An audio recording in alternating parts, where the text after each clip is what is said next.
E os irmãos vão perceber que a estrutura do capítulo 3 mostra esse recomeço, mostra esse início da narrativa, esse segundo ato agora. Porque o versículo 1 do capítulo 3 é muito semelhante ao versículo 1 do capítulo 1.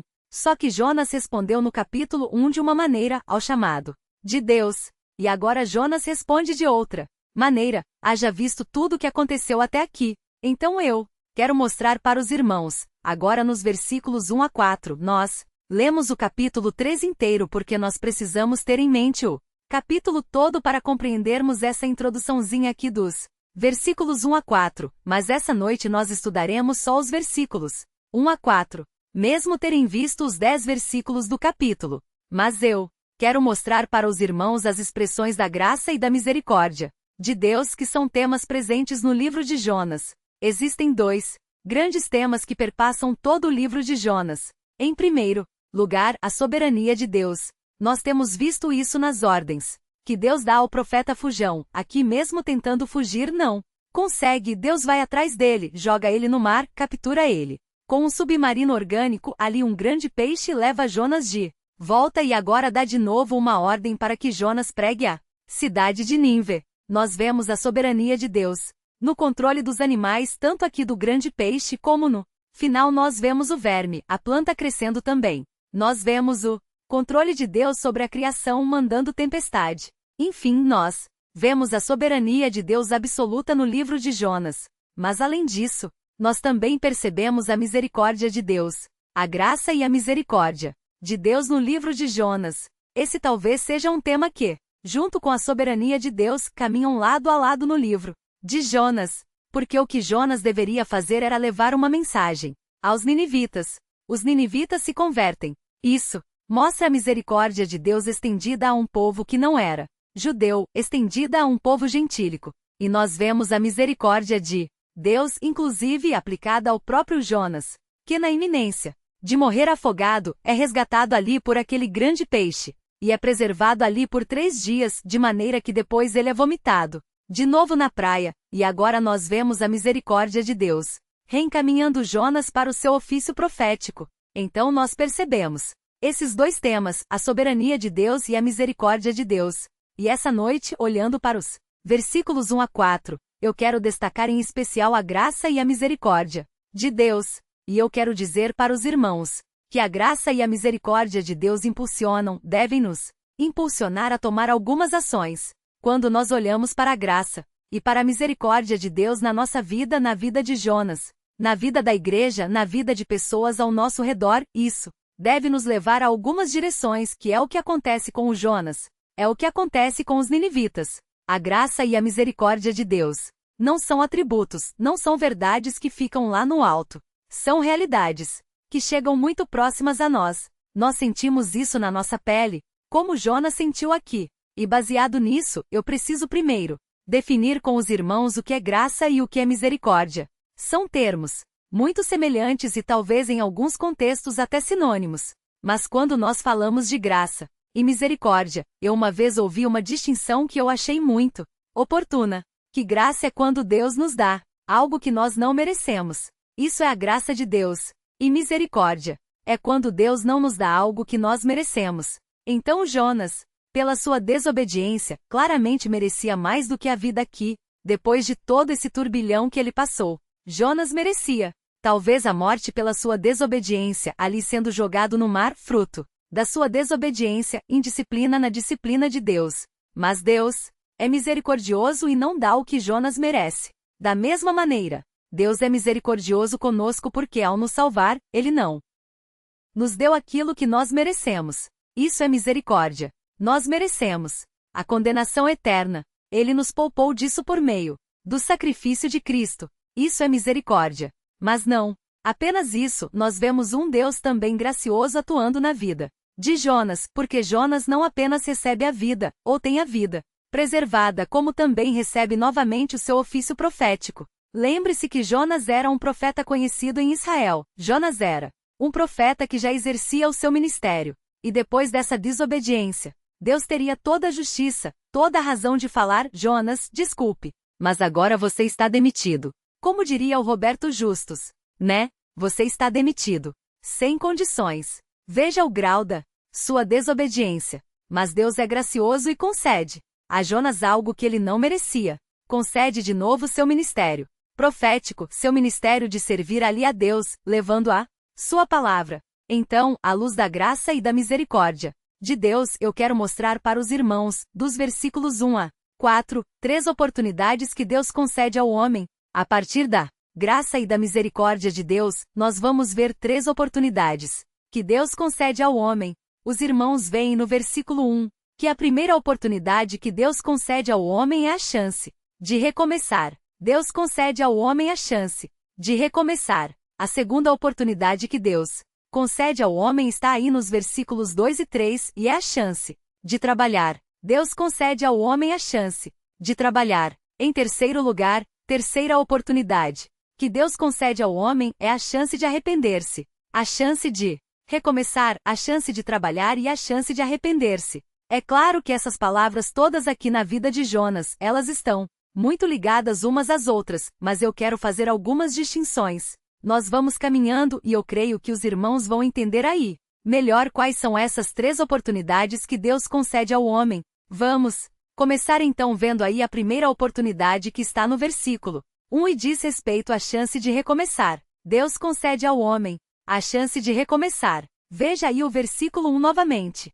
Veja o que diz. Veio a palavra do Senhor segunda vez a Jonas, dizendo: depois de sofrer aquela disciplina de Deus, depois de ser engolido por um peixe, de ter ficado dias ali no ventre do peixe por desobedecer a Deus, o peixe vomita Jonas na praia. O que diz o finalzinho do capítulo 2, aí o versículo 10 do capítulo 2, e agora Jonas recebe um novo chamado de Deus. E como eu disse, o versículo 1 do capítulo 1 e o versículo 1 do capítulo 3, os capítulos 1 e 3, parecem fazer um joguinho de palavras porque são praticamente iguais com exceção de uma palavrinha adicional. Veio a palavra do Senhor pela segunda vez a Jonas. Talvez você deva pensar assim: poxa, se Deus me desse essa ordem aqui, como Deus deu a Jonas, eu não precisaria de uma segunda vez, talvez na primeira eu já obedecesse de pronto. Não é o caso de Jonas. Jonas teve que ter aí uma segunda vez para ele obedecer à ordem de Deus, porque a disciplina de Deus visa a obediência. Jonas entendeu isso. Deus falou: Jonas, vamos recomeçar agora. Vamos começar de onde a gente parou. Lembra quando eu falei para você ir para Nínive? Então, vai para Nínive. Jonas falou: ok, agora eu vou. Eu entendi o recado. Eu aprendi a lição. Agora eu vou para Nínive. Se bem que o quanto Jonas aprendeu dessa lição, nós vamos ver um pouco mais para frente no restante do livro. Mas ele obedece a Deus e vai. E nós vemos aqui que o comportamento de Jonas muitas vezes é o nosso comportamento também. Porque muitas vezes nós recebemos uma ordem, nós recebemos um comando de Deus, nós recebemos uma instrução de Deus e nós rebeldemente fugimos, deixamos de cumprir aquilo, nos revoltamos contra Deus, abandonamos a ordem de Deus, seguimos o nosso próprio coração, e então nós sofremos a disciplina de Deus.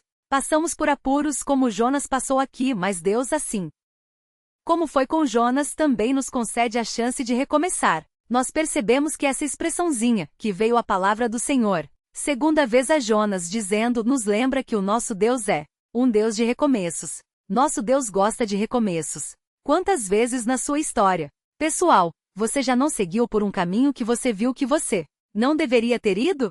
Você desagradou a Deus, você teve compreensão absoluta disso, você se arrependeu e você falou: agora pronto, não tem mais jeito. Acabou, é o fim da linha agora. Mas Deus vai lá graciosamente, misericordiosamente e te dá uma segunda chance. Falam: vamos começar de novo. Vamos dar onde a gente parou. Começa daqui. Vai lá. Então nós vemos que Deus concede ao homem a chance de recomeçar. E nós vemos isso, na verdade, ao longo de toda a história bíblica. Nós vemos diversas vezes Deus dando ao homem a chance de recomeçar. Nós vemos o povo de Israel várias vezes batendo a cara, sofrendo a disciplina de Deus, apanhando de outros povos, indo para o cativeiro, então volta, eles têm a chance de recomeçar. E eles recomeçam.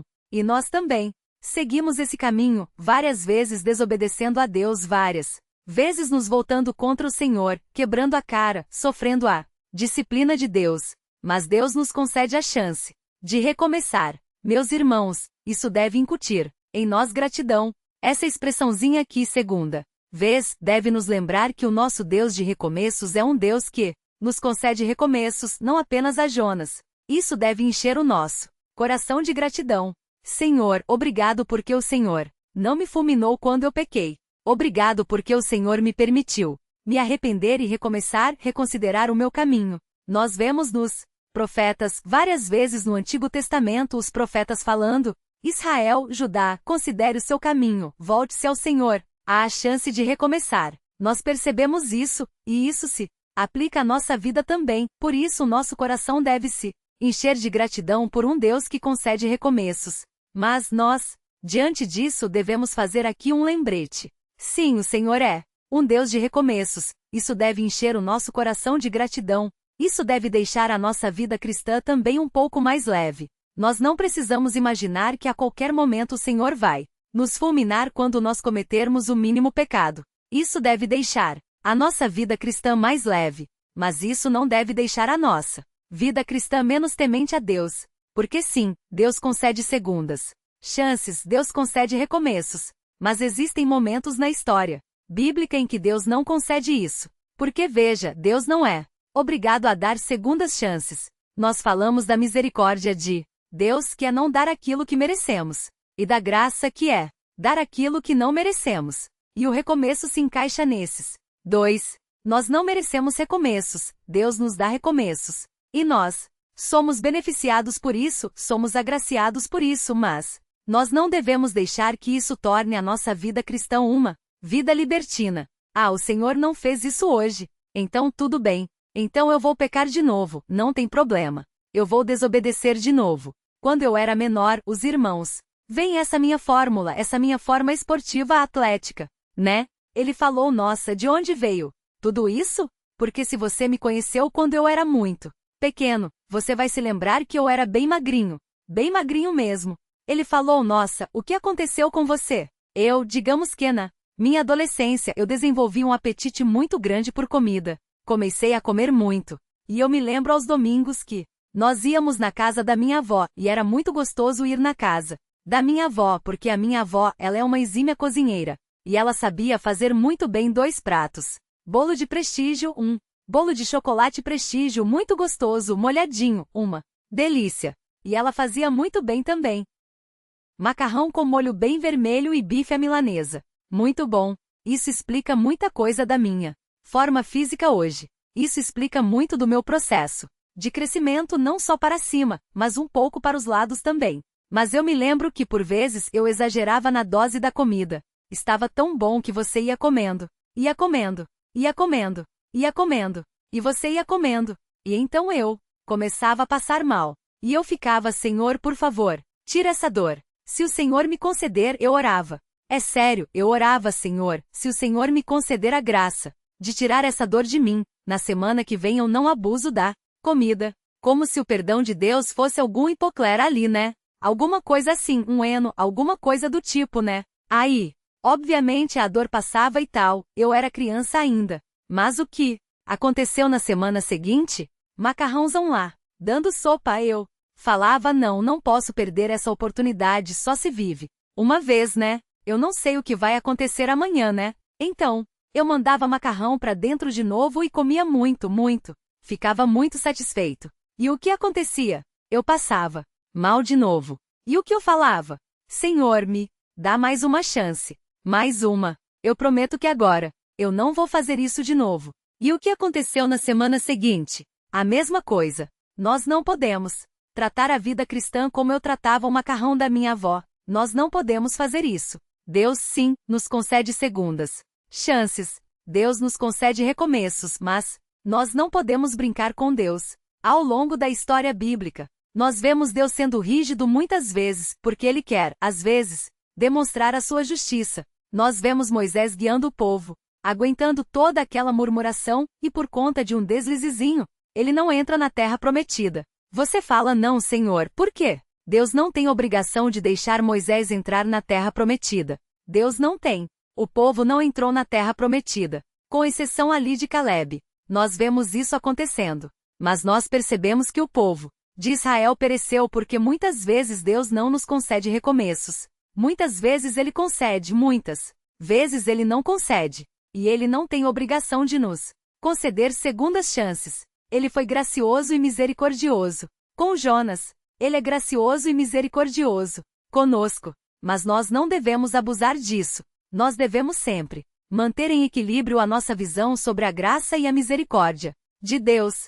É por isso que Paulo fala já que nós somos cobertos pela graça, vamos pecar à vontade? De maneira nenhuma. Então, quando nós vemos aqui, essa segunda vez que a palavra do Senhor vem a Jonas, nós aprendemos isso, que Deus nos concede a chance de recomeçar, mas nós também aprendemos uma segunda lição aqui sobre restauração. A restauração de Jonas aqui é uma restauração completa, como eu disse, não apenas em termos de Jonas estar vivo, mas também em termos ministeriais. Jonas foi restaurado aqui. Eu gostaria de fazer um paralelo sobre o poder restaurador de Deus, como Deus pode restaurar as pessoas a partir do que nós vemos que o Evangelho pode fazer com uma pessoa. Assim como Jonas foi restaurado de uma situação completamente inimaginável, de uma situação que você não imagina que alguém vai sair com vida disso. Quando nós olhamos para o que Deus faz por meio do Evangelho, nós percebemos também como essa chance de recomeçar é profunda no homem.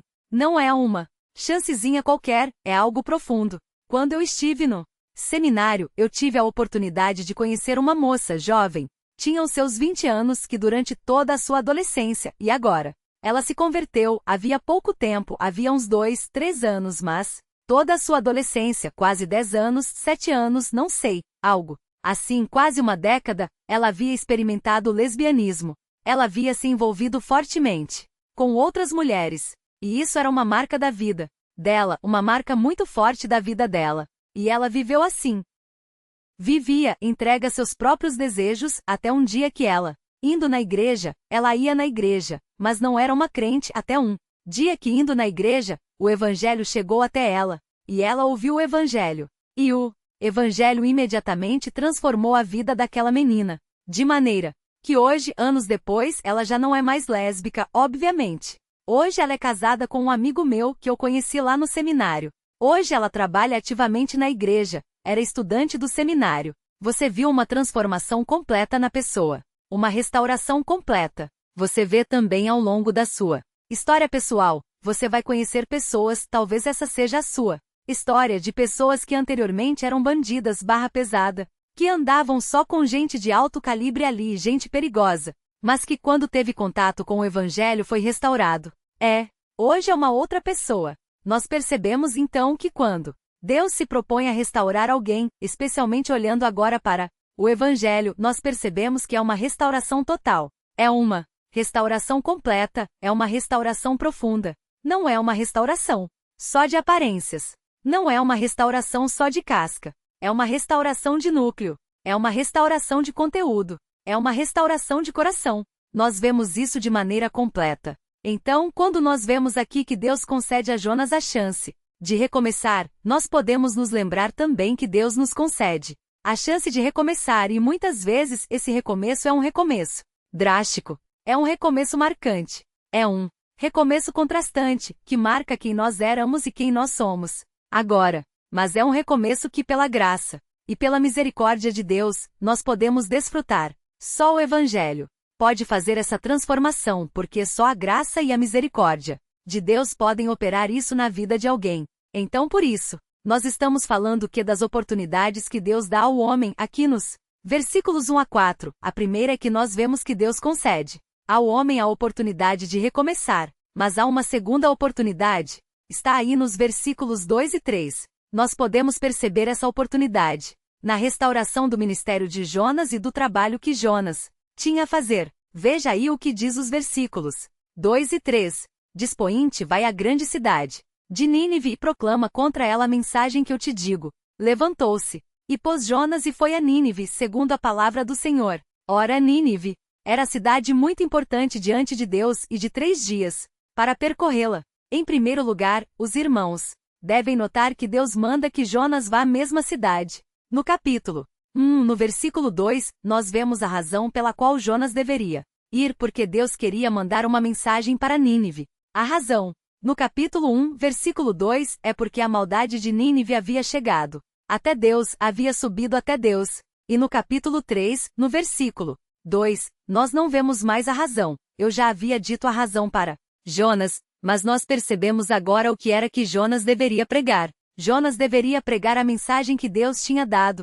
Era isso. E de imediato nós podemos aplicar isso para as nossas vidas, especialmente pastores, professores, aqueles que exercem algum ministério de ensino na igreja, aqueles que exercem algum trabalho de ensino pessoal, discipulado. Enfim, essas áreas que abrangem a pregação, que abrangem o estudo bíblico. Nós aprendemos que o cerne da nossa pregação, ou melhor, toda a nossa pregação, deve ser única e exclusivamente a palavra de Deus. É isso que Deus fala para Joana. Jonas, você vai até Nínive e você não vai pregar nada inventado, você vai pregar aquilo que eu te disse. Você vai pregar isso. Nós não sabemos exatamente qual foi toda a mensagem que Deus deu a Jonas. Nós sabemos um pedacinho dela aqui, no versículo 4, nós não sabemos ela inteira, mas nós percebemos que Deus é muito restrito no exercício que os seus servos fazem do ministério da pregação. Você deve pregar aquilo que eu te disse. E nós, pregadores, pastores,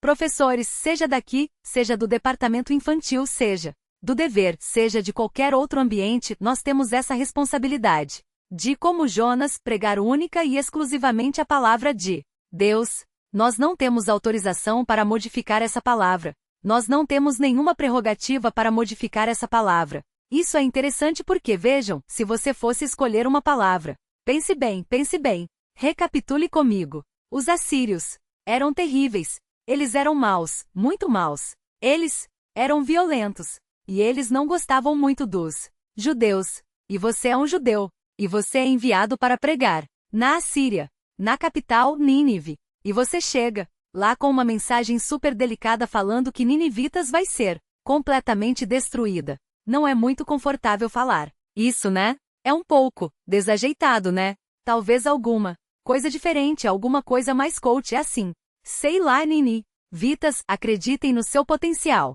Transformem o seu potencial em sucesso profissional. Sei lá, alguma coisa assim, né? Mas não. É uma mensagem de destruição. E Jonas não podia tirar nem por essa mensagem. Então você imagina Deus passando essa mensagem para Jonas e Jonas ouvindo e falando: o que vai ser de mim? O que vai acontecer? Eu vou lá e vou falar que minha vida vai ser destruída. Pois é uma mensagem que Jonas não podia selecionar as melhores partes. E muitas vezes, meus irmãos, nós tendemos a selecionar as melhores partes do Evangelho também. Nós falamos muito do amor de Deus.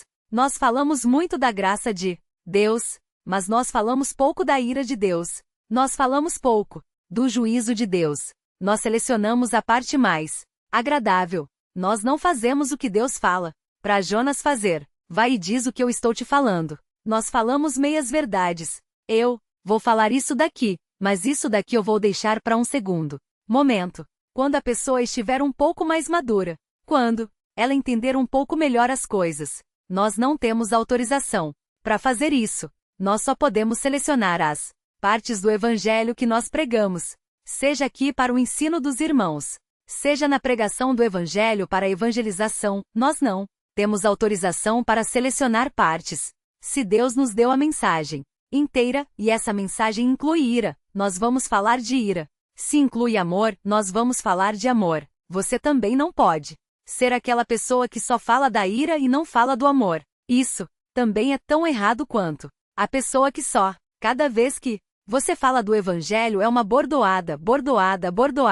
E a pessoa não tem um remédio para aquilo. Você não pode ser assim também. Então nós vemos aqui o compromisso que o mensageiro de Deus deve ter com a palavra de Deus. Deve ser um compromisso completo. Essa é a mensagem de Deus, é isso que eu vou falar. Mas o que chama a nossa atenção aqui, na verdade, nos versículos 2 e 3, é que o texto fala para nós que Nínive era uma cidade muito importante diante de Deus e de 3 dias para percorrê-la. A nossa tradução aqui, ao meio da revista atualizada, trouxe como muito importante, mas na verdade o texto diz que Nínive era muito grande diante de Deus, ou muito grande para Deus, é isso que o texto diz. Aqui talvez possa ser uma nuance de importância, já que Nínive era realmente uma cidade central ali para aquela região passava a rota comercial. Ali, era realmente uma cidade muito populosa. Se os irmãos olharem o capítulo 4, o versículo 11 de Jonas, os irmãos verão. Assim, Deus falando: e eu não hei de ter compaixão da grande cidade de Nínive, em quem há mais de 120.000 pessoas. Para uma cidade daqueles dias era uma cidade grande, era uma cidade de grande porte. Realmente Nínive era uma cidade populosa. Então parece que a ênfase dada aqui não é tanto, talvez, numa importância estratégica para Deus. Ou algo assim. Parece que quando o texto fala de muito importante, a cidade era muito grande, é porque realmente a cidade era muito grande mesmo. A cidade era uma cidade grande, populosa, enorme e desenvolvida. Era talvez, se não a maior, certamente, uma das maiores capitais, uma das maiores cidades da época. Os estudiosos já tentaram fazer um cálculo da circunferência da cidade para ver quanto tempo Jonas levaria para percorrê-la, já que ele fala que demorava-se 3 dias para percorrer a cidade. Alguns falam que Nínive mesmo, a cidade de Nínive tinha na época imperial um pouco mais. Para frente do relato de Jonas, nós tínhamos uma circunferência da cidade de mais ou menos 13 quilômetros. Isso é grande, mas possivelmente em menos de 3 dias seria possível completar. Júlio, quanto você corre por? Quando você pega? Quanto é uma São Silvestre? Quantos quilômetros é uma São Silvestre? 15 quilômetros. Então, uma São Silvestre você conseguiria fazer. O Júlio faria isso em meia hora. Percorreria lá meia hora dos ninivitas lá, tranquilamente. Então parece que não é muito grande. Alguns falam não, certamente. Jonas foi parando em alguns lugares de maneira que o trajeto se estendeu. Mas pode ser que quando o texto fala de Nínive, ele esteja pensando na grande Nínive. O que eu quero dizer com isso? Já viu a expressão grande São Paulo? O que quer dizer grande São Paulo? Você fala das cidades próximas ali, dos distritos próximos. O famoso ABC São André, São Bernardo, São Caetano, são regiões próximas ali da capital que entram nessa grande São Paulo por conta de ligações a trâmites, interligações que acontecem e tudo mais. E pode ser que aqui, quando o Jonas fala de Nínive, ele esteja pensando em outras cidades próximas, a Nínive também. Depois, se os irmãos olharem em casa Gênesis 10, 11 e 12, quando é dito a respeito da formação das cidades, Nínive é citada ao lado de outras 3 cidades. Então você tem um complexo de 4 cidades que seria a grande Nínive, formada por Nínive, Reobote-ir, Calá e Recém. 4 cidades que formariam talvez aí o complexo de Nínive, a grande Nínive. Somadas essas cidades, a circunferência chegaria a quase 100 quilômetros. Aí já fica mais difícil, né, Júlio? Aí já precisaria de uns 40 minutos. Precisaria um pouco mais. Aí, você tem ali quase 100 quilômetros. Então, certamente, Jonas seguindo ali pregando ao longo dessa cidade, seguindo as estradas, seguindo os caminhos, percorrendo essas cidades, ele demoraria ali os 3 dias. É uma possibilidade. E outra possibilidade é que esses 3 dias para percorrê-la sejam uma expressão idiomática. Como que dizendo? Para ir em Nínia, você precisa de no mínimo 3 dias. Um dia para chegar, um dia para trabalhar, fazer o que você precisa e um dia para ir embora, fazer o check-out. Basicamente seria isso que a expressão poderia significar. Então nós vemos aí, aqui a Nínive. Era grande, não sabemos exatamente qual era o tamanho e não sabemos se o texto fala da cidade só de Nínive ou de todo o complexo. Parece que a ideia do complexo é melhor até mesmo pelo número de habitantes. 120.000 é o número que seria melhor distribuído nas cidades ao redor, ali na grande Nínive. Você viu como foi? O que a narrativa e a arqueologia mostram para nós é que Nínive de fato era uma cidade muito grande, uma cidade muito importante. Era uma cidade que de alguma maneira chamava a atenção de Deus. Era uma cidade fisicamente grande, territorialmente grande, número de população grande, e era uma cidade central. Agora eu pergunto para os irmãos, se você fosse gerente de RH, gerenciar os recursos humanos, quantas pessoas você enviaria para evangelizar o povo de Nínive, dessa grande cidade? Quantas pessoas você enviaria? Uma equipe de, você tem 120.000? Talvez uns 100? Pelo menos, né? Você pensaria em algo assim perto disso, né? Uma estimativa assim. Ainda assim, ficaria apertado. Mas quantas pessoas Deus envia para Nínive? Uma pessoa para um complexo de 4 cidades com 120 mil habitantes. Por isso que a segunda chance que Deus concede ao homem, que Deus concede aqui a Jonas é a chance de trabalhar. E nós percebemos aqui a proporção desse trabalho. Nós temos um profeta para 120 mil habitantes. Eu fiz aqui uma conta básica. Eu sei que conta não é muito meu forte, mas eu fiz um esforço especial para isso, para tentar ver qual seria a demanda diária de Jonas. Júlio, você que é evangelista da nossa igreja, veja aí se você acha isso plausível, ok? Se você considerar 120 mil habitantes para 3 dias de trabalho, você teria mais ou menos 40 mil pessoas por dia. Você teria quase 1.700 pessoas por hora. E você teria quase 28 pessoas por minuto. Isso é muito pouco. Júlio, qual é o seu recorde? 1.000 pessoas? Sem ideia. Mas você vai falar, mas Jonas podia pegar o estádio de Nínive e pegar os microfones e falar para multidões à la Billy Graham. Meus irmãos, nós estamos falando aqui de uma época em que a tecnologia não era tão avançada assim. Se ele fosse falar para muitas pessoas, poderia ser um número considerável, mas atingir 120 mil pessoas é um número muito expressivo. Para os irmãos terem uma ideia, o estádio do Maracanã cabe em 80 mil pessoas. Praticamente 80 mil pessoas. É muita gente dispersas por um complexo de cidades muito grande. E um único homem, Jonas, deveria ganhar por hora extra diante desse serviço aqui. Falou. Vou ter que trabalhar aqui, virar a noite trabalhando, vou precisar pegar Uber, táxi, virar a madrugada, vou ter que dar um jeito aqui. Mas nós temos um homem para uma cidade inteira. Isso nos lembra um pouco, talvez, as palavras de Jesus.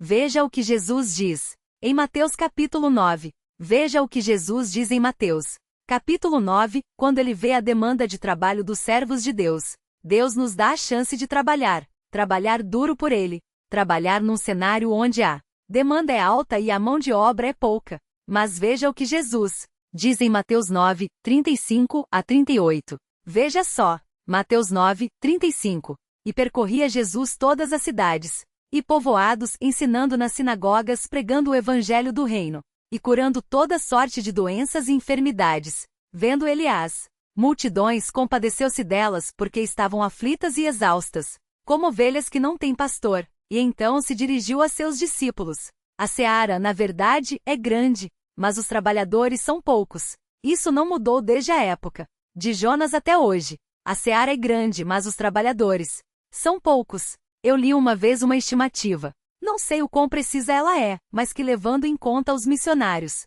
que existem no campo hoje, focados no trabalho com muçulmanos, existem estimativas que falam que em poucos anos os muçulmanos vão ultrapassar o número de cristãos, sendo a maior religião do mundo. Isso não deve demorar. Hoje, se não me engano, está em torno de 1,6 bilhão de muçulmanos no mundo. É um número muito expressivo. A segunda maior religião do mundo, atrás apenas do cristianismo. E cristianismo contando o catolicismo romano, a igreja ortodoxa e tudo. Mas, se a gente for contar aqueles que realmente são crentes, isso aí cairia para menos da metade. Seja como for, a estimativa falava que se você levasse em conta os missionários que estão no campo hoje trabalhando com os povos muçulmanos, seja em países mais abertos ou em países mais fechados, países muçulmanos, a estimativa era de aproximadamente um missionário para 420 mil muçulmanos. Ou seja, era maior do que Nínive. Muito maior. É uma estimativa assustadora.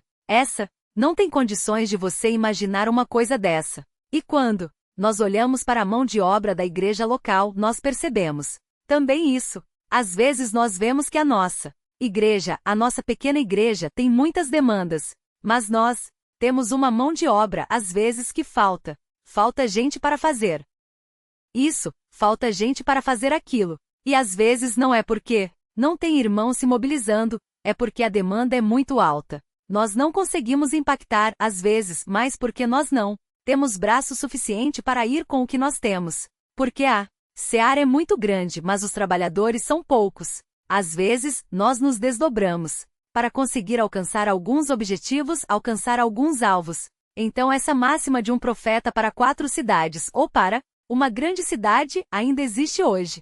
E faz eco aqui nas palavras de Jesus. Agora o que eu pergunto para Os irmãos, por que Deus faz isso? Deus não poderia mandar trabalhadores o suficiente para a seara? Fazendo um turno ali de 3 horas só. Não precisava ficar trabalhando o dia inteiro na seara. Faz um turnozinho de 3 horas, descansa, vai. Por quê? A gente tem que suar a camisa? Porque essa chance de trabalhar é de uma proporção tão gritante? 1 para 120 mil, 1 para 420 mil. Por quê? Será que o problema somos nós? Parece que não, porque Jonas era um profeta para uma cidade. Parece que não, porque Jesus fala que a seara é grande, os trabalhadores são poucos. Por quê? Por que isso? Eu acredito, meus irmãos, que olhando para o livro de Jonas, olhando para esse contraste, um profeta para uma cidade inteira, nós percebemos, a partir desse exagero aqui, Jonas é muito exagerado, tudo é grande, um homem, tudo é grande. Nós percebemos que o sucesso daquilo que fazemos não está na quantidade dos trabalhadores, mas na dependência de Deus.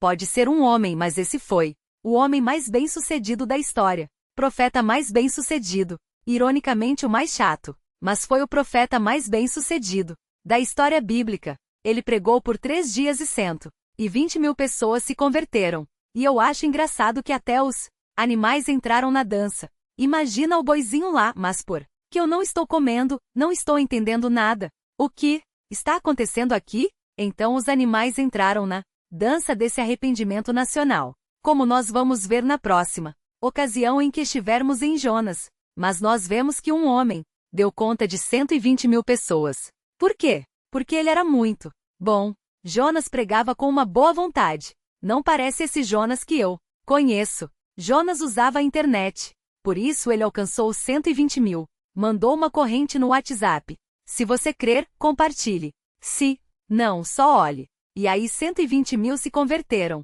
Foi isso?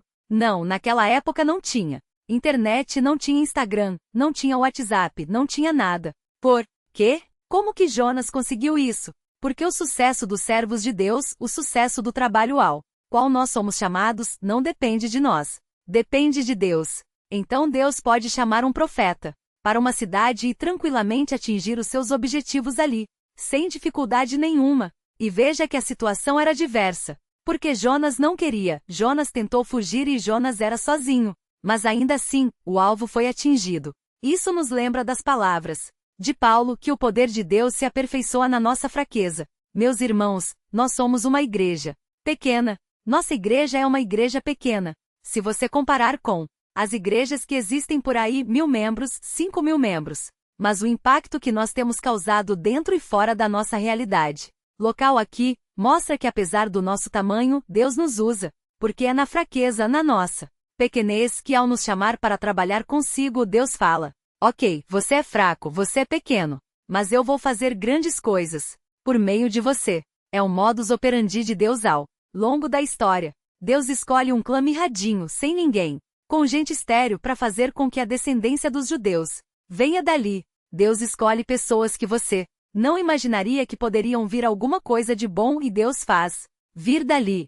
Você vê Moabita, pessoas moabitas, povos estrangeiros, no meio da genealogia de Jesus, pessoas ali que perderam maridos que você tinha, você não tem qualquer esperança para aquela pessoa, mas Deus pega aquela pessoa e transforma essa história de uma maneira completamente extraordinária. Você vê o impacto que 12 homens causaram no mundo. 13, se você contar Matias junto. 13 homens causaram no mundo.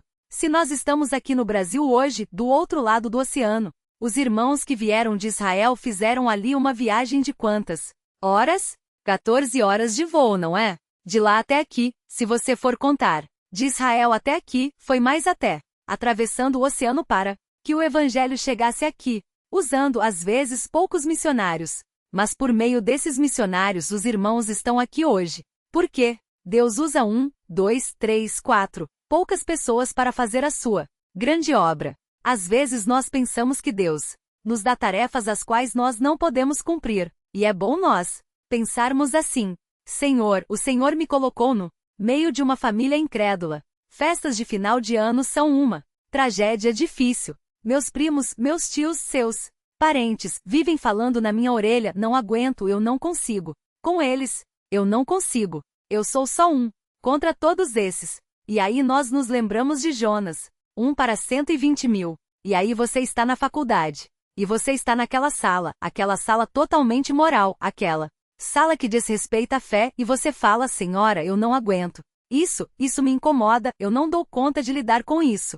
Eu não consigo lidar com essa sala, eu não consigo evangelizar todo mundo aqui, eu não consigo manter a minha fé firme aqui, eu não consigo me posicionar aqui.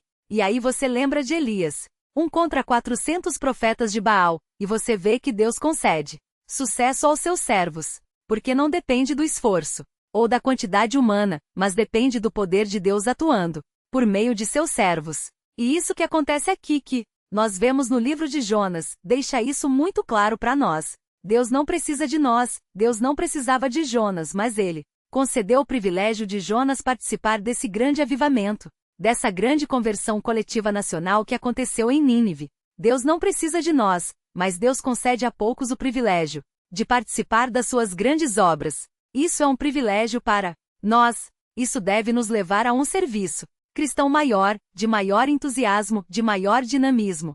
Senhor, usa-me. Eu sou incapaz, eu não consigo falar direito, eu não consigo entender as coisas muito bem, às vezes eu me perco um pouco. Eu sou um pouco atrapalhado, eu não sei como eu posso ser útil na igreja, eu não sei como o Senhor quer que eu testemunhe. Na faculdade, na família, no trabalho, eu não sei como o Senhor quer me usar, mas Senhor, me use. O Senhor usou um homem para converter uma cidade inteira. O Senhor pode me usar, o Senhor pode me usar no contexto onde eu estou. O Senhor tem poder para isso. O seu poder se aperfeiçoa na minha fraqueza.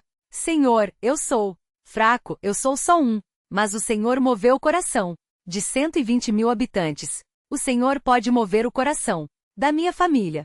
O Senhor pode mover o coração dos meus colegas de classe. O Senhor pode mover o coração daqueles que estão ao meu redor. Capacita-me para isso. E Deus, então, nos concede essa chance de trabalhar para Ele. É um privilégio que nós temos. Então nós estamos vendo aí 3 oportunidades que Deus concede ao homem. A chance de recomeçar. Nós vemos aqui a restauração de Jonas ao seu ministério. Uma restauração completa, profunda. Aqui que é um reflexo da restauração que Deus pode operar em nossa vida e operou em nossa vida e pode operar ainda. Recomeços que Deus faz. Nós vemos que Deus também concede ao homem a chance de trabalhar na sua causa. E por fim nós temos aqui a terceira oportunidade, que está no versículo 4. Aqui é a chance de arrepender-se. Veja o que diz aí o versículo 4.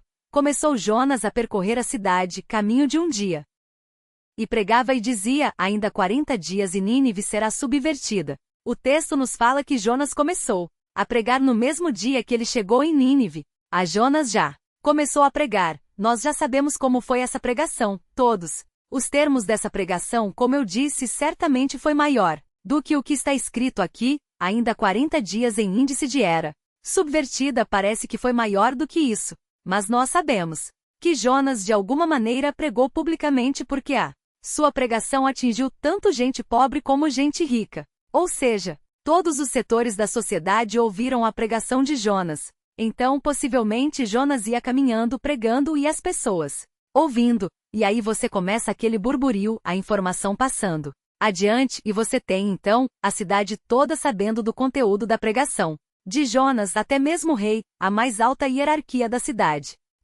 A pregação de Jonas diz que Nínive seria destruída ou subvertida. Essa é a mesma palavra utilizada na Bíblia para falar da destruição de Sodoma e Gomorra. É uma destruição completa. Não vai ficar pedra sobre pedra. É essa a ideia. É uma subversão total. Uma destruição total, completa. Essa é a palavra que Jonas fala. Aqui, daqui 40 dias, a Nínive será totalmente destruída.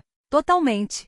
E como eu disse, eu acredito que Jonas não tenha se limitado apenas a essas palavras, porque alguns estudiosos, dizem que a pregação de Jonas não tinha nenhum convite ao arrependimento embutido nela. Alguns falam que Jonas ficou repetindo essas palavras ao longo dos 3 dias. Eu não vejo nenhum problema nisso, mas eu imagino a cena que vem à minha mente.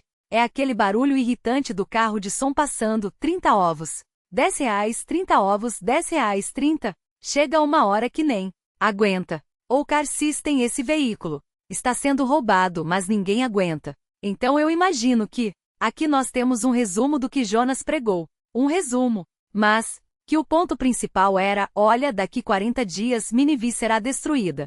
Pode ser que essa tenha sido a pregação toda? Pode. Mas não me parece que tenha sido isso. Ainda que o texto não fale a pregação inteira, porque pense, Jonas ficou pregando ao longo de 3 dias em vários pontos da cidade. Ainda que aqui não tenha pregação inteira, parece que isso aqui é o núcleo principal da pregação, é o núcleo central da pregação, é o ponto principal da pregação. E eu acredito que há aqui sim, há aqui um convite ao arrependimento na mensagem de Jonas. No resumo que está aqui isso está um pouco mais escondido. Nós precisamos pensar um pouquinho para perceber isso aqui. Eu vou mostrar isso para os irmãos. Já. Porém, se os irmãos olharem o capítulo 4, o versículo 2, os irmãos verão na fala de Jonas, que parece que na mensagem dele havia sim a possibilidade de arrependimento dos ninivitas. Porque Jonas fica bravo porque os ninivitas se arrependeram. Vejam só o que ele diz. Jonas 4, 2. E Jonas orou ao Senhor, e disse: Ah, Senhor, não foi isso que eu disse, estando ainda em minha terra? Por isso me adiantei, fugindo para Tarsis, pois sabia que és Deus clemente e misericordioso, e tardio em irar-se em grande indignidade, e que te arrependes do mal. Ou seja, Jonas sabia que era possível que os ninivitas não sofressem o juízo de Deus. Então, parece que existia sim algum tipo de convite ao arrependimento embutido na pregação de Jonas. É uma pregação aprofética. Vocês estão em pecado, serão destruídos, arrependam-se. Essa era a pregação dos profetas do Antigo Testamento. E possivelmente a pregação de Jonas seguiu esse mesmo caminho. Então nós vemos que parece que tinha um arrependimento aqui. Até mesmo porque, pense comigo, se você é Jonas, pense comigo, você é Jonas. Melhor, você é um corintiano. E você não suporta o palmeirense. E Deus te manda no meio do palestra da Itália para falar do Allianz Parque para falar em 40 dias esse estádio será destruído. Você não faria isso com gosto? Você não faria isso com vontade? Pegaria a bandeira do Timão lá, cadê o puff? Pegaria a bandeira do Timão lá em 40 dias, todo mundo aqui, esse estádio, todo vai ser destruído. Você faria isso com gosto não? É. Por que Jonas é tão indisposto para ir para lá então? Porque parece que havia possibilidade de arrependimento. Havia uma chance, um convite, ali, dos ninivitas mudarem o seu caminho. Então, eu discordo desses comentaristas que falam que Jonas não pregou arrependimento. Eu acredito que ele tenha pregado sim, por conta desse fator. Além disso, vejam o que diz Jeremias 18. Abram rapidamente comigo. Em Jeremias capítulo 18, vejam as palavras do próprio Deus a respeito do arrependimento dos povos, de outros povos. Veja, lá Jeremias 18. Jeremias 18, versículo 7. Veja só, Jeremias 18, 7. No momento em que eu falar acerca de uma nação ou de um reino para o arrancar, derribar ou destruir, se a tal nação se converter da maldade, contra a qual eu falei, também eu me arrependerei do mal que pensava em fazer-lhe. Ou seja, Deus não vai destruir mais aquela cidade. Então nós vemos que há na pregação profética do Antigo Testamento um elemento de esperança, de arrependimento para outros povos. Se outros povos, se eu anunciar para eles destruição, e outros povos se arrependerem e abandonarem os seus maus caminhos, então eu não vou mais destruir aquele povo, vou mostrar a minha misericórdia, vou mostrar a minha graça. Então, nós percebemos que Deus estendeu aqui essa esperança para as outras nações, além do povo de Israel, e possivelmente os ninivitas também foram alvos da esperança desse texto aqui. E olhando para Jeremias 18 e vendo o que aconteceu em Nínive, que realmente um povo estava à beira da destruição, da extinção, da destruição completa, da subversão, e Deus colocou em prática, digamos assim, Jeremias 18, ouvindo o arrependimento do povo e segurando a sua ira para não destruir aquela cidade. Quando eu olho para Jeremias 18 e vejo o exemplo de Nínive, eu me recordo de uma pergunta que eu tenho ouvido com muita frequência aqui no nosso país. É se o Brasil tem jeito. O Brasil tem jeito? E é uma pergunta honesta porque às vezes a gente pensa que não tem jeito. A gente fala, é o fim da linha, não dá mais, acabou. Olha, nós somos governados por gente corrupta, nos quais nós nem votamos para estar lá. Você fica feliz porque o preço do DPVAT sobe, baixa, aí o preço do DPVAT sobe, aí o preço do DPVAT desse, você não sabe mais o que esperar. Você fica entusiasmado, pensando que algumas medidas de segurança pública vão ser implementadas e não são. E a gente fala, meu Deus, o que está acontecendo com o nosso país? Não tem mais chance não. Tem mais jeito, acabou. Fecha a tranca, apaga a luz. O Brasil não deu certo. E aí eu me lembro de Jonas capítulo versículo 2, onde Deus dá um motivo pelo qual ele destruiria Nínive. Ele fala assim: Jonas vai e prega contra a cidade de Nínive porque a maldade dela chegou até mim. E eu vejo a maldade do nosso país. E eu vejo que muitas vezes o Senhor destrói ou diz, ameaça destruir, diz que vai destruir cidades maldosas, não só a partir do exemplo de Nínive, mas a partir de Sodoma e Gomorra, uma cidade onde a maldade subiu até o Senhor também. E o Senhor executou seu plano de destruição aqui, executou ali o que ele disse que ele faria. Aí o povo não se arrependeu, diferente dos ninivitas em que o povo se arrependeu. Então Deus suspendeu a ira destinada àquela cidade, àquela destruição. Impérios caíram por conta da impiedade. Os assírios mesmo, terrivelmente ímpios. Nós vamos ver na próxima ocasião que estivermos em Jonas, nós vamos estudar um pouquinho a respeito dos assírios, como foi a queda do Império Assírio, que aconteceu depois dessa conversão nacional aqui. O que aconteceu? Mas os assírios caíram também. Povos ímpios caíram por conta da sua maldade. O Senhor derrubou povos maus, derrubou cidades inteiras como Sodoma e Gomorra. E hoje nós vemos no noticiário do nosso país, nós vemos notícias que nós não acreditamos. Coisas que nos deixam de cabelo em pé. Coisas que você fala, não é possível estar vendo isso acontecer no meu país.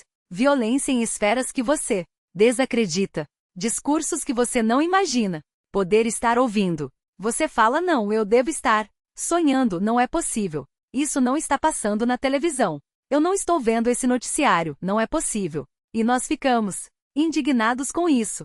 E nós falamos, Senhor, a maldade do nosso povo está subindo até o Senhor. A maldade do Brasil, do povo brasileiro, está subindo até o Senhor. E talvez, em algum grau, nós já estejamos sentindo a ira de Deus sendo derramada sobre nós. Mas Jeremias 18, conjugado com Jonas 3, nos dá a esperança de que o Brasil pode se recuperar. Nosso país pode se recuperar. Mas isso não depende de políticas, reformas políticas. Isso pode até envolver reformas políticas, mas não depende de reformas políticas. Não depende de mobilizações sociais. Pode envolver mobilizações sociais, mas não depende de mobilizações sociais. Não depende de projetos econômicos. Pode envolver projetos econômicos, mas não depende de projetos econômicos. O que o Brasil precisa então? Como nós podemos ter alguma esperança?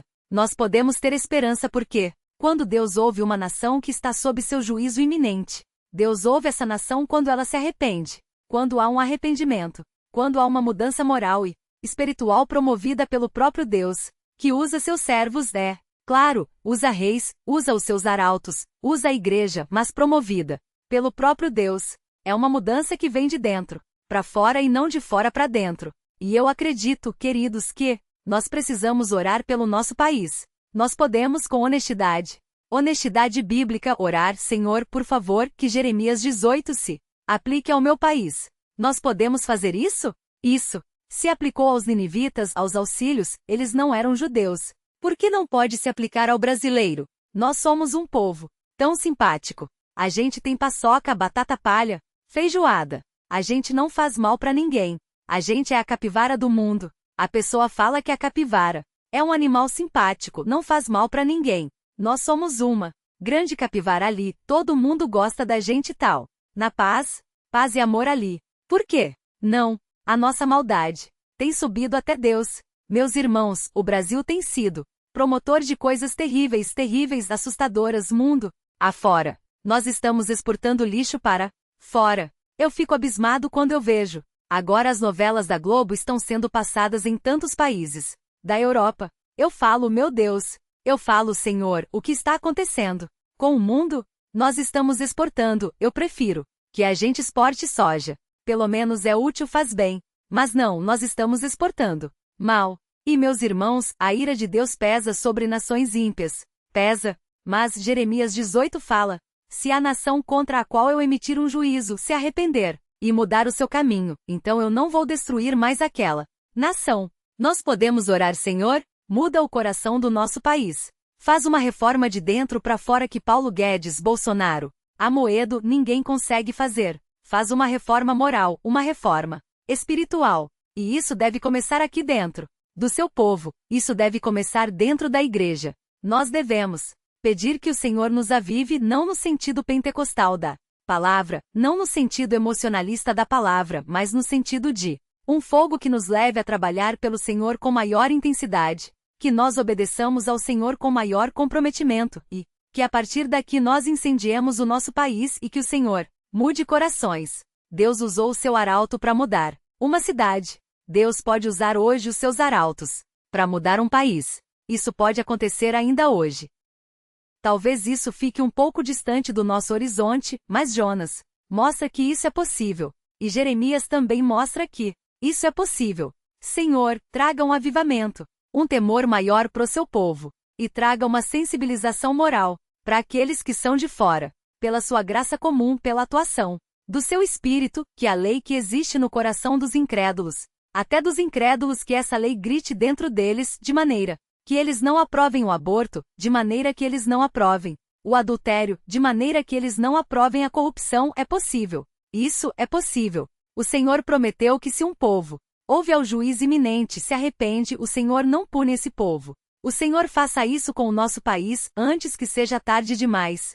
E o Senhor derrame a sua ira sobre nós, como aconteceu com o Sodom e Gomorra. Isso pode acontecer. Nós vemos, então, que há um elemento aqui de arrependimento nacional que nos leva a clamar pelo nosso país. Mas tem outro detalhe que eu gostaria de mencionar aqui no texto. O texto fala para nós que Nínive não seria subvertida de imediato. Jonas não chegou falando: ó, a cidade caindo, e a Nínive começou a cair. Jonas chegou e disse: daqui 40 dias Nínive será destruída. Na verdade, é um prazo razoável. Se nós vamos pensar numa escala de você ouvir que a sua cidade vai ser destruída, é um prazo curto. Mas 40 dias não são 40 horas. Você tem ali um tempo. Você tem um tempo entre o enunciado do juízo de Deus e a destruição propriamente dita. Não é uma destruição imediata. A ideia do texto é mostrar que a destruição está às portas, mas não é uma destruição imediata. A destruição vai chegar logo. Não esperem 1, 2, 3, 4 anos. São 40 dias. Se apressem, mas não é uma destruição agora. Não é imediata. Porque pensem, Deus poderia muito bem ter destruído a Nínive sem esperar 40 dias, sem esperar 40 minutos. A destruição poderia ter sido imediata, mas não foi. Mas nós vemos que Deus concede ali a Nínive há 40 dias. E justamente esse espaço de tempo, meus irmãos, que eu creio que mostre para nós o elemento de arrependimento embutido na pregação de Jonas. Também, porque nesse espaço de tempo de 40 dias, nós podemos ver a longanimidade e a graça de Deus em ação. Deus esperaria ainda 40 dias para destruir aquela cidade. Eu sei que não é o objetivo principal do texto. O Jonas, quando escreveu isso, talvez esse não fosse o objetivo principal, mas uma aplicação que nós podemos tirar disso é que o modo como Deus age deve nos levar a imitá-lo. Deus é didático no modo como ele atua ao longo da história, o modo como ele trata os seus servos, o modo como ele trata os ímpios, o modo como ele trata. A história deve nos ensinar. Nós devemos ter esse ensino como modelo. Deus é didático na sua atuação. E nós percebemos então que aprendemos algumas lições com a graça e a longanimidade de Deus. Eu enunciei aqui 2 lições principais. A primeira é que o Senhor não executa seus juízos sem primeiro anunciá-los. Vou repetir: o Senhor não executa seus juízos sem primeiro anunciá-los. Como eu disse, Deus poderia ter destruído Nínive sem aviso prévio. Poderia ser uma destruição sumária. Os ninevitas lá, felizes lá, na sua imundícia, na sua maldade, de repente vem uma destruição, e eles são exterminados da face da terra. Poderia ter acontecido. Mas não. Deus manda um anúncio prévio. Daqui a 40 dias Nínive será destruída. E nós vemos ao longo da história bíblica, desde Gênesis, que nós temos estudado com o pastor Marcos, que sempre que Deus vai executar um juízo, ele anuncia esse juízo previamente. Isso aconteceu com o dilúvio. Você vê daqui a tanto tempo constrói a arca porque a arca é um sinal de que virá juízo por aí. Daqui a 7 dias eu vou mandar chuva. Você tem sempre esse anúncio prévio, sempre esse anúncio prévio. Deus nunca executa seus juízos sem primeiro anunciá-los. Isso mostra para nós que no modus operandi de Deus, na execução dos seus planos, Deus não atropela etapas. Deus não pula etapas. Deus anuncia e depois executa. Nós vemos isso na história de Israel, onde Deus manda vários profetas falando: olha, vocês serão destruídos, voltem ao Senhor, vocês serão destruídos, vocês serão destruídos. Várias vezes o Senhor anunciando o seu juízo. Nós vemos isso no Êxodo, quando Moisés diversas vezes confronta o faraó e o faraó bate de frente com Moisés. Nós temos o anúncio do juízo da mão de Deus vindo sobre o Egito. Nós temos os outros povos, os assírios, os babilônicos, os persas, enfim, as outras nações. Nós temos também juízos proféticos contra elas. Deus falando: eu vou trazer juízo. Eu vou trazer o juízo. Deus anunciando o seu juízo.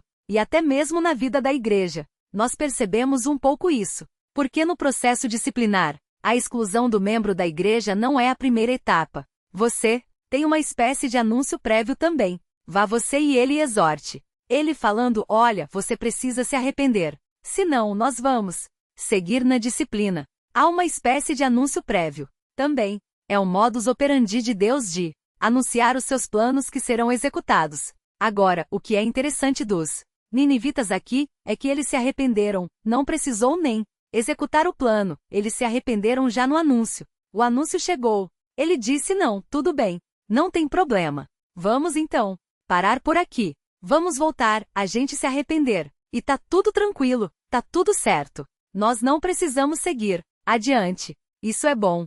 Isso é muito bom. O que acontece aqui? Mas isso mostra a importância dessas etapas. E esse princípio, meus irmãos, é um princípio que nós podemos aplicar em qualquer contexto, porque é o modo de Deus agir na história. E é um princípio que nós podemos aplicar nos nossos relacionamentos interpessoais, ou em qualquer esfera que nós tenhamos algum nível de autoridade. Vejam, nós podemos aplicar isso na igreja. Um momento de disciplina, alguma decisão que envolve uma espécie de bronca, uma espécie de chamada de atenção, uma espécie de orientação mais severa. Nós podemos primeiro anunciar antes de executar medidas mais dramáticas, mais drásticas. Isso pode acontecer no contexto do trabalho, isso pode acontecer, inclusive, prestem atenção, no contexto de casa, no contexto doméstico. Deixe-me ilustrar isso para vocês com uma história. Dessa vez a história não é minha, mas é da Isabela. Então, como a gente vai casar? Logo mais, as histórias delas daqui a pouco são as minhas. Então, está tudo certo. Quando a Isabela e a Helena eram pequenas, ainda bem que a Helena não está aqui hoje. Então ela não vai ficar brava comigo. Ela vai ficar brava comigo, virtualmente. Mas quando a Isabela e a Helena eram pequenas, às vezes elas brigavam um pouco. Como qualquer irmão briga, né? Eu não sei como é isso, brigar com o irmão, porque filho único. O máximo que eu brigava era com o reflexo no espelho. Mas irmãos às vezes brigam um pouco. E às vezes elas brigavam no quarto, porta fechada e elas brigando.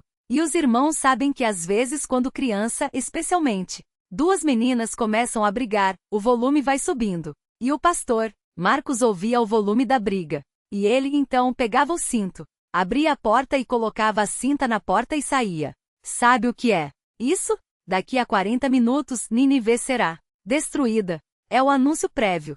Daqui a 40 minutos, se vocês não mudarem, Nínive será destruída. E as meninas já começavam, ó Senhor, que ouve as orações. E começavam a citar: se nós nos convertermos no nosso mau caminho.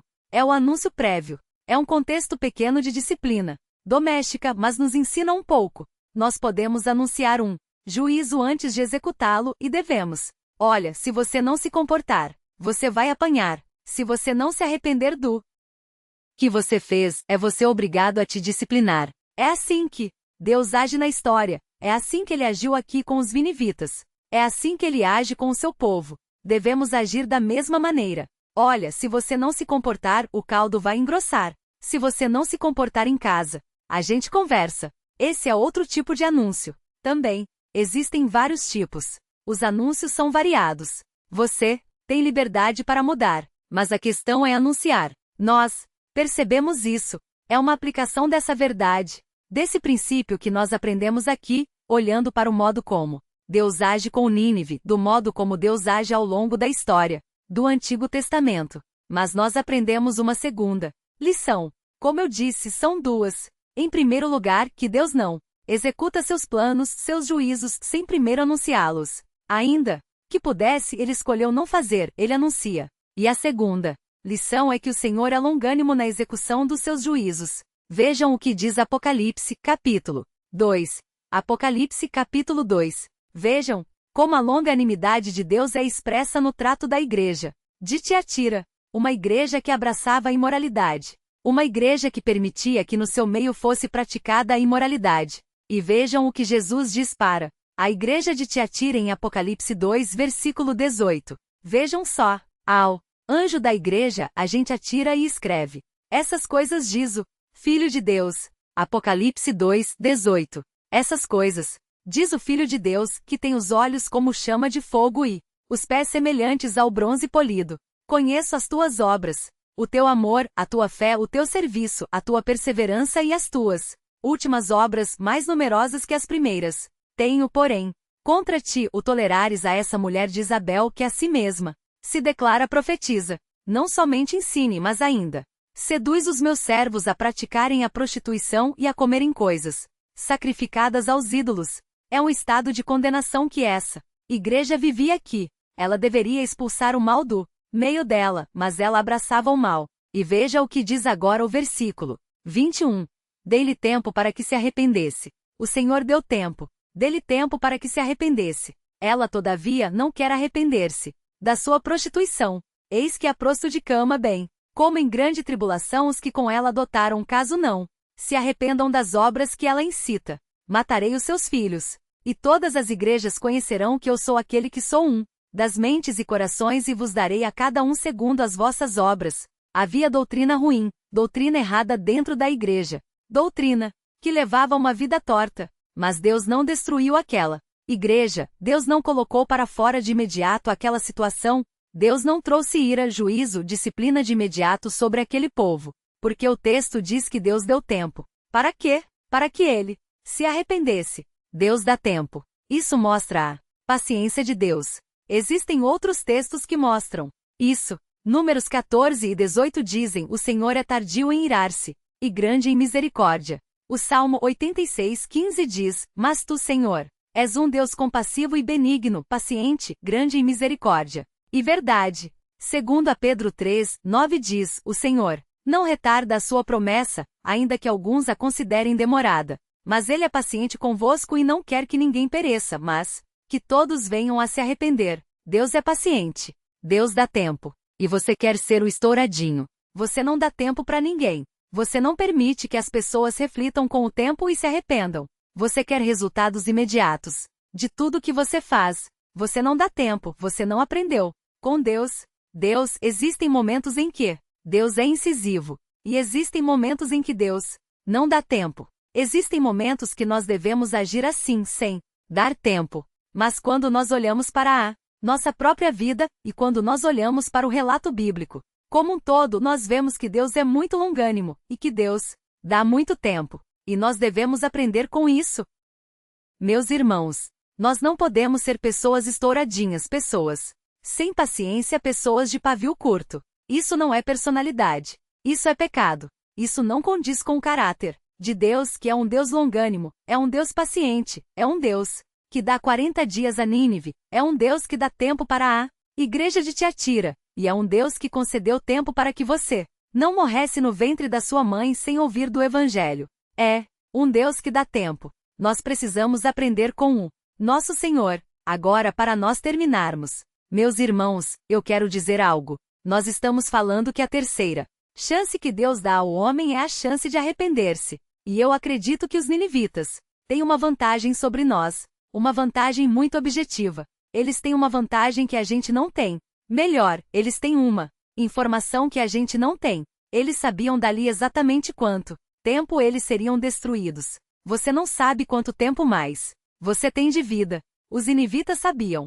Daqui 40 dias não vai ter pedra sobre pedra, mas você não sabe. Daqui quantos dias você será destruído? Você não sabe disso. Hebreus 9:27 diz que cabe ao homem morrer uma só vez, vindo depois disso o juízo. Depois que você morrer, você estará diante de Deus, diante do justo juiz. E por seu pavor, você não sabe o dia da sua morte. Você não sabe quando é a data da audiência. Você não sabe quando você vai comparecer diante de Deus. A destruição dos ninivitas era cronometrada. Você pode imaginar um grande relógio numa contagem regressiva. E eles sabiam que era 40 dias. Mas você não sabe quanto tempo você tem de vida. Você não sabe disso. E o Senhor tem sido longânimo com você, porque se você não é um crente, o Senhor tem sido longânimo porque Ele tem te sustentado graciosamente e misericordiosamente.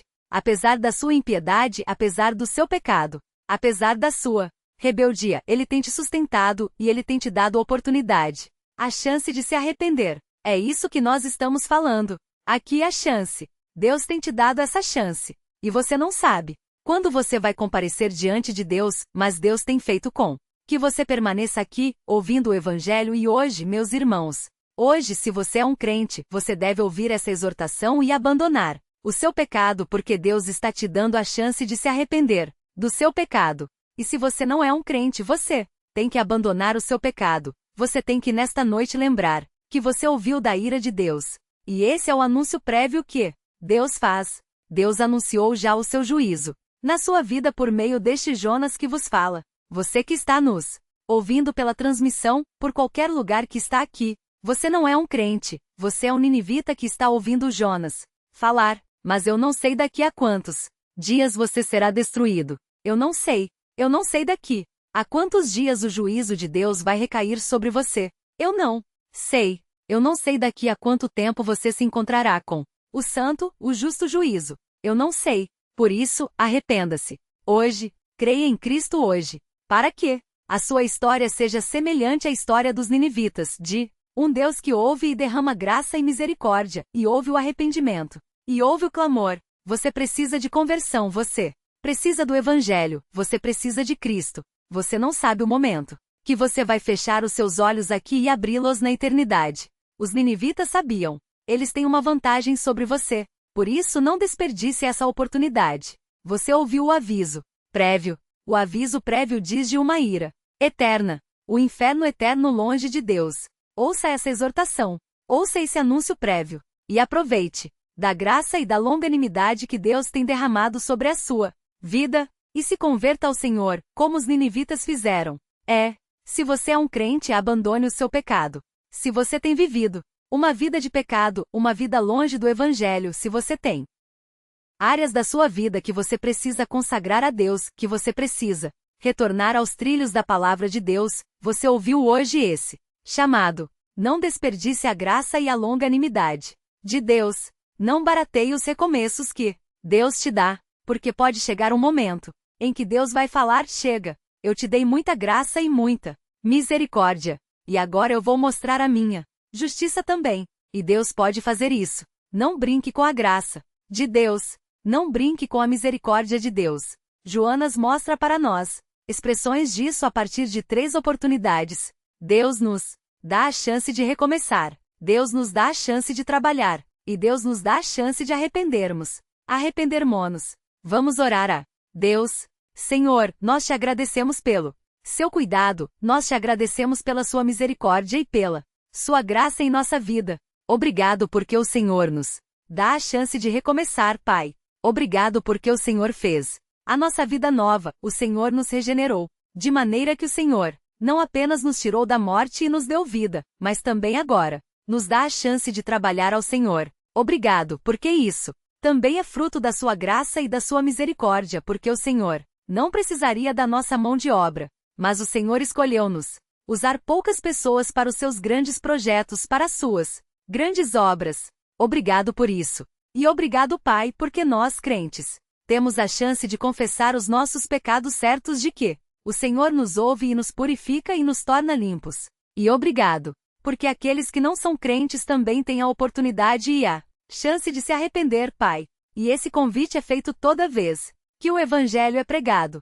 Obrigado porque o Evangelho Pai, é o evangelho do recomeço, é o evangelho do trabalho também, e é o evangelho, Pai, a da sua graça que se manifesta em arrependimento. Obrigado porque o Senhor concede tudo isso a nós. O Senhor nos concedeu uma nova vida agora, um recomeço, e o Senhor nos concede recomeços, diariamente nos sustentando. Obrigado porque o Senhor, Pai, nos concede a oportunidade, o privilégio de trabalhar ao Senhor e por meio, Pai, através da igreja, com a igreja nós podemos trabalhar na expansão do teu reino, expansão do evangelho, Pai. E obrigado, porque o Senhor nos concede também a chance, a graça de nos arrependermos certos de que o Senhor ouve e de que o Senhor nos perdoa e nos purifica. Obrigado por essas chances. Ajuda-nos, Pai, a lembrarmos disso sempre, tendo em mente o que o Senhor fez com Jonas, o que o Senhor fez com os ninivitas e o que o Senhor faz com o seu povo hoje. E é no nome de Jesus Cristo, nosso Salvador, que nós oramos. Amém.